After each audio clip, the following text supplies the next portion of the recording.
여러분 안녕하세요. 3월 25일 금요일 아침입니다. 하나님께서 오늘도 참 좋은 날 선물로 주셨습니다. 말씀 보면서 기도하면서 하루 시작하도록 하겠습니다.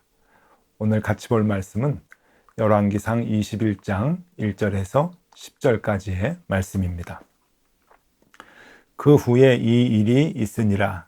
이스라엘 사람 나봇에게 이스라엘에 포도원이 있어 사마리아의 왕 아합의 왕궁에서 가깝더니 아합이 나봇에게 말하여 이르되 내 포도원이 내 왕궁 곁에 가까이 있으니 내게 주어 채소밭을 삼게 하라.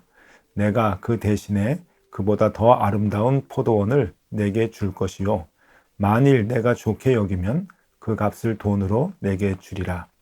나봇이 아합에게 말하되 내 조상의 유산을 왕에게 주기를 여호와께서 금하실지로다 하니 이스라엘 사람 나봇이 아합에게 대답하여 이르기를 내 조상의 유산을 왕에게 줄 수 없다 하므로 아합이 근심하고 답답하여 왕궁으로 돌아와 침상에 누워 얼굴을 돌리고 식사를 아니하니 그의 아내 이세벨이 그에게 나와 이르되 왕의 마음에 무엇을 근심하여 식사를 아니하나이까. 왕이 그에게 이르되 내가 이스라엘 사람 나봇에게 말하여 이르기를 내 포도원을 내게 주되 돈으로 바꾸거나 만일 내가 좋아하면 내가 그 대신에 포도원을 내게 주리라 한즉 그가 대답하기를 내가 내 포도원을 내게 주지 아니하겠노라 하기 때문이로다. 그의 아내 이세벨이 그에게 이르되 왕이 지금 이스라엘 나라를 다스리시니이까 일어나 식사를 하시고 마음을 즐겁게 하소서. 내가 이스라엘 사람 나봇의 포도원을 왕께 드리리이다 하고 아합의 이름으로 편지들을 쓰고 그 인을 치고 봉하여 그의 성읍에서 나봇과 함께 사는 장로와 귀족들에게 보내니 그 편지 사연에 이르기를 금식을 선포하고 나봇을 백성 가운데 높이 앉힌 후에 불량자 두 사람을 그의 앞에 마주 앉히고 그에게 대하여 증거하기를 내가 하나님과 왕을 저주하였다 하게 하고 곧 그를 끌고 나가서 돌로 쳐 죽이라 하였더라. 아멘. 네, 여러분 오늘은 좀 유명한 이야기이죠. 나봇의 포도원 이야기입니다. 아합 왕이 나봇의 포도원을 이제 빼앗는 그 장면인데요. 이 이야기는 한 왕이 왜 나봇의 포도원을 그렇게 탐했을까라고 하는 그 의문이 좀 있고요. 그리고 또 하나는 이 포도원을 빼앗는 그 과정이 너무 악합니다. 아주 큰 죄를 이제 범하게 되는데 그 죄가 어떤 죄인가라고 하는 것을 오늘 말씀을 통해서 살펴보고자 합니다. 먼저 왜 아합 왕은 한 나라의 왕은 참 부족함이 없는 사람 아닙니까? 그 한 나라의 왕인 아합 왕이 왜 이 나봇의 포도원을 빼앗았을까라고 하는 겁니다. 자, 여기 지금 그 일이 일어나는 장소가 이스라엘입니다. 이스라엘 사람 나봇이라고 이제 나와 있는데 이스라엘이 어떤 곳인가 하면은요. 이 지도를 보시면은요. 이 이스라엘은 사마리아에서 북쪽으로 한 40km 이제 올라가면은 나타나는 평야지대입니다. 옛날부터 이 평야지대가 이제 굉장히 그 비옥하고 농사가 잘 돼서 북이스라엘 사람들을 이제 대부분 먹여 살리는 그러한 그 이제 곡식을 이제 그 추수하는 그러한 곳으로. 그래서 아마 옛날에도 포도원이 많이 있었던 것 같습니다. 아주 비옥한 땅에 무엇을 해도 잘 농사가 되는 그러한 땅이 이제 이스라엘 땅입니다.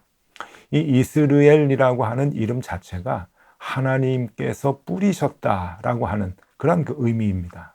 하나님께서 뿌리시고 농사를 짓게 하시고 곡식을 내게 하셔서 풍요롭게 하신다 하는 하나님께서 뿌리셨다. 그래서 이스라엘이라고 하는 그 평야 이름을 이제 짓게 되었는데요. 그렇게 사람들이 이곳에서 아주 그 비옥한 곳에서 포도 농사도 짓고 과수원도 하고 그리고 농사도 지었던 것 같습니다. 자, 아합 왕에게는 사마리아의 왕궁이 있죠. 그런데 왕이 한 곳에만 왕궁이 있는 것이 아닙니다. 이곳저곳에 왕궁을 많이 세웠는데 이스라엘 지역에도 왕궁을 세웠던 것 같습니다. 성경에 보면은 이제 그러한 장면들이 몇 군데 나오게 되는데 아합 왕이 엘리야하고 갈멜산에서 대결을 하고 난 다음에 참패를 당하게 되죠.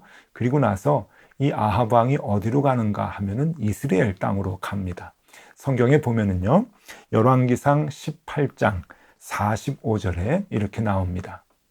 조금 후에 구름과 바람이 일어나서 하늘이 캄캄해지며 큰 비가 내리는지라 아합이 마차를 타고 이스라엘로 가니.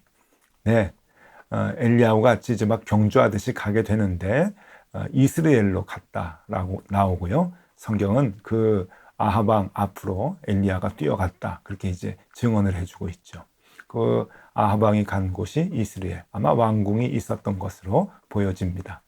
또 열왕기상 22장 39절에 보면은 아합 왕이 여기저기에 왕궁을 좀 많이 건축을 했던 것 같습니다.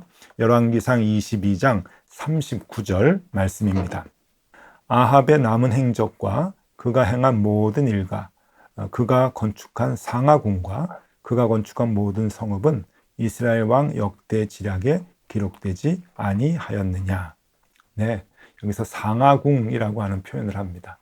아마 이 이스라엘 땅에 그 비옥한 땅 언덕 위에 이 아합이 지은 상하궁 같은 그런 그 왕궁이 있었을 것이다. 그렇게 이제 보는 것인데요.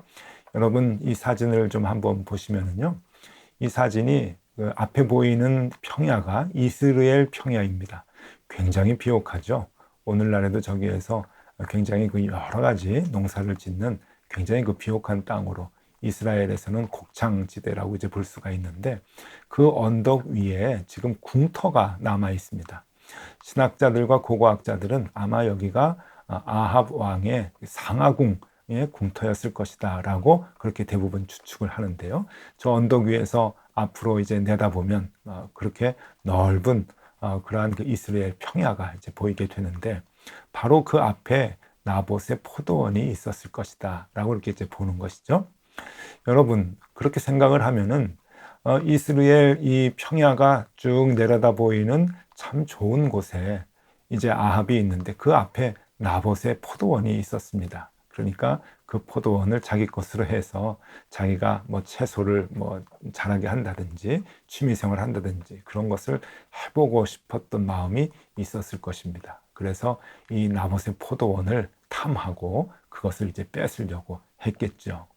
자, 그런데 문제는 이 아합이 이 나봇의 포도원을 빼앗는데 엄청난 죄를 범하게 된다고 하는 겁니다. 정상적인 방법이 아니라 비정상적인 방법과 오히려 하나님 앞에서 엄청난 죄를 범하면서 나봇의 포도원을 빼앗게 되는데 그것은 아합과 이세벨이 합작을 하게 되죠. 자, 아합과 그 부인 이세벨이 어떤 죄를 하나님 앞에 범하는가 그것을 먼저 좀 살펴보도록 하겠습니다. 여러분 첫 번째는 이런 죄입니다. 아합과 이세벨이 지은 죄는 욕심으로 율법을 무시한 죄입니다. 아합은 욕심이 많았죠. 한나라의 왕임에도 불구하고 자기 앞에 펼쳐져 있는 이스라엘 평야 그것을 소유하고 싶었던 것 같습니다. 그래서 나봇의 포도원을 자기의 것으로 만들려고 했던 것이죠. 욕심인데요. 그 욕심이 율법을 잊게 했습니다. 여러분 이게 무슨 말인가 하면요. 이스라엘 사람들에게 있어서는 하나님께서 명령을 하셨습니다. 이스라엘은 다른 나라하고 다릅니다. 다른 나라는 세상의 가치관으로 살아가는 거죠. 세상의 가치관이 뭡니까? 힘센 왕이 힘없는 백성에게 네 건 나에게 줘. 그러면 뭐 뺏겨야 되는 것이죠. 그리고 왕이 그 값을 치러준다고 하면 그것 정도는 정말 감사한 일 아닙니까? 그런데 이스라엘이라고 하는 나라는 그렇게 세상의 기준으로 운영되는 나라가 아니죠. 하나님의 마음으로 하나님께서 세워주신 율법으로 운영되는 나라입니다. 그래서 하나님의 법을 먼저 생각을 해야 되는 것이죠. 하나님의 법이라고 하는 것이 무엇인가 하면은 적어도 이스라엘 땅에서는 토지를 매매해서는 안 됩니다. 하나님께서 나누어 주신 그 땅을 자손들이 늘 그 땅을 일구며 살아가는 것. 그것이 하나님의 명령인 것이죠. 토지를 사고 팔고 할 수 있는 것이 아니라고 하는 것 하나님께서 분명히 명령하시는데 그것이 레위기 25장 23절에 나옵니다. 토지를 영구히 팔지 말 것은 토지는 다 내 것임이니라. 너희는 거류민이요 동거하는 자로서 나와 함께 있느니라. 네, 하나님의 명령이죠. 토지를 영구히 팔지 말 것은 그 토지는 다 내 것이기 때문이다. 하나님의 것이다. 왜 이런 명령을 할까요? 우리가 이 땅에 살아가는 동안 너희는 다 나그네다. 나와 함께 있는 나그네다. 하는 것을 알려주시기 위함이죠. 그리고 하나님께서 분할해 주신 그 땅은 자손들이 또 그곳에서 살고 농사를 짓고 또 자손이 죽으면 그곳에 조상과 함께 장사 지내는 것. 이것이 이스라엘 사람들의 율법이고 전통이었습니다. 그래서 오늘 나봇도 아합 왕이 그 포도원 나한테 팔아라 라고 할 때 안 됩니다. 여호와 하나님께서 주신 것입니다. 라고 하는 의미의 대답을 하게 되지요. 3절 말씀입니다. 나봇이 아합에게 말하되 내 조상의 유산을 왕에게 주기를 여호와께서 금하실지로다 하니. 네, 하나님의 명령입니다. 이거 드리면 안 됩니다. 이것은 조상이 우리에게 준 것이고 그 조상은 하나님께로부터 받은 것입니다. 그러니 내가 여기에서 농사를 짓고 그리고 죽어서 여기에 또 장사 지내야 됩니다. 여러분, 이것이 이스라엘 사람들이 살아가는 방법이고 하나님께서 제시해 주신 방법이죠. 그런데 지금 아합은 이 나봇의 포도원에 욕심을 내다 보니까 그 욕심이 여호와의 율법을 잊어버리게 만듭니다. 율법을 생각나지 않도록 한 것이죠. 그래서 율법을 다 무시하고 율법을 다 우습게 여기고 그것을 사고 싶어 했고 나중에 사지 못하니까 빼앗게 되는 일까지 서슴지 않고 했던 것입니다. 나쁜 것이죠. 자신의 욕심 때문에 하나님의 율법을 무시하는 것, 하나님의 율법을 모르는 척하는 것, 그것은 하나님께서 진노하실 만한 죄 중에 죄였던 것입니다. 네, 여러분 이 그림을 좀 보시죠. 처음에는 이 아합 왕이 나봇에게 가가지고 점잖게 이것을 좀 달라라고 하는 그러한 그 그림입니다. 토마스 루크라고 하는 화가가 그린 그림인데요. 오래전 그림입니다. 그러나 조금 점잖게 그린 것 같아요. 마음속에는 욕심이 가득하게 있겠죠. 그리고 하나님의 율법을 다 무시하고 이제 저것을 뺏으려고 합니다. 그러한 마음이 아합에게 들어가 있던 것. 하나님께서 율법을 무시하고 율법을 잊어버린 것에 대한 진노를 하고 계십니다. 또 하나의 죄를 아합과 이세벨이 범하고 있습니다. 그 죄는 무엇인가 하면요, 정의를 위한 율법을 불의를 위해서 사용하고 있는 것입니다. 이거는 엄청난 죄인데요. 하나님께서 율법을 주신 것은 정의를 세우라고 주신 것이죠. 근데 정의를 세우라고 주신 그 율법을 악용을 하는 겁니다. 불의를 위해서 지금 사용을 하고 있습니다. 자, 내용은 이렇습니다. 나봇을 이제 정상적인 방법으로는 포도원을 뺏을 수 없으니까 재판에 세우는 겁니다. 그래서 죄인으로 몰아가는 것이죠. 그런데 여러분, 이스라엘의 재판은 그 재판이 정상적으로 정의롭게 잘 되기 위해서 하나님께서 안전장치를 하나 세우신 것이 있습니다. 그것은 증인을 적어도 2사람을 세워야 된다고 하는 것이죠. 증인을 1사람 세우면은요, 여러분 그 1사람 매수만 하면 됩니다. 그렇기 때문에 안전하게 2사람 이상을 세우도록 율법은 정해주고 있는 것이죠. 신명기 19장 15절에 그 내용이 나옵니다. 사람의 모든 악에 관하여 또한 모든 죄에 관하여는 한 증인으로만 정할 것이 아니요 2 증인의 입으로나 또는 3 증인의 입으로 그 사건을 확정할 것이며. 네, 하나님께서는 얼마나 섬세하신지 한 사람의 죄를 확정을 할 때, 그러니까 재판을 할 때 적어도 2명, 3명 증인을 세워야 된다. 그렇게 얘기하고 계십니다. 지금 이세벨은 이 율법을 이용하고 있는 것이죠. 당시에 이스라엘의 재판 방법, 2명의 증인을 세웠는데 그 2명의 증인을 매수를 합니다. 오늘 10절 말씀해 보니까 이렇게 나옵니다. 불량자 두 사람을 그의 앞에 마주 앉히고 그에게 대하여 증거하기를 내가 하나님과 왕을 저주하였다 하게 하고 곧 그를 끌고 나가서 돌로 쳐 죽이라 하였더라.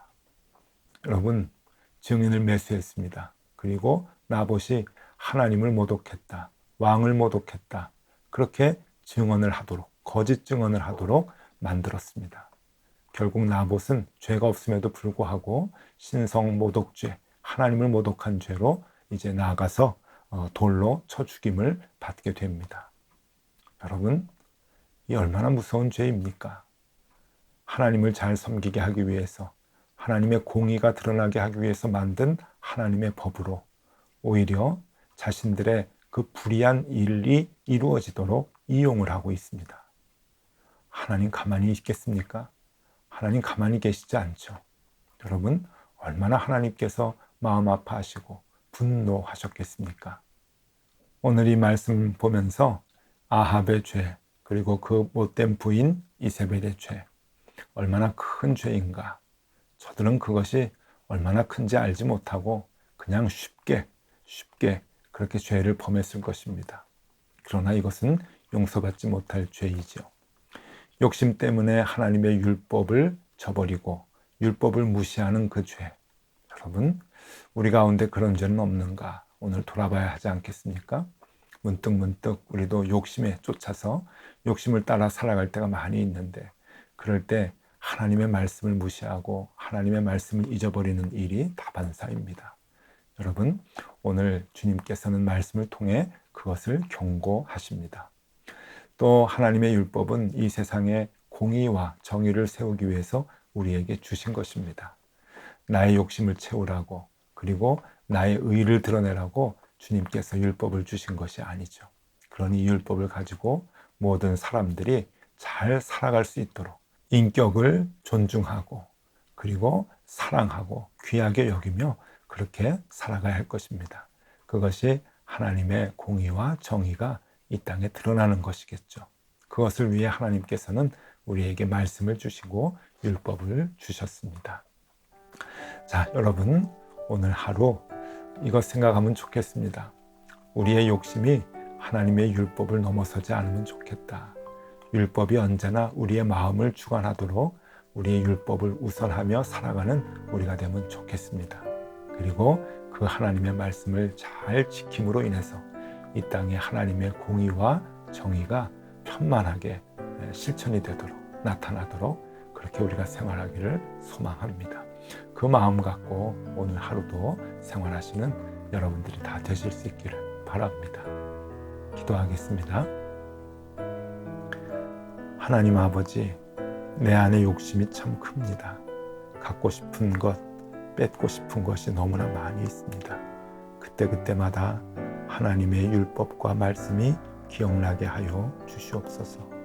하나님의 율법과 말씀을 지킴으로 이 땅에 주님의 공의와 주님의 정의가 조금씩 드러나게 하여 주옵소서. 나를 통해서 그 일이 일어나게 하여 주시기를 빌며 예수 그리스도 이름으로 기도드립니다. 아멘. 네, 함께 기도하시겠습니다.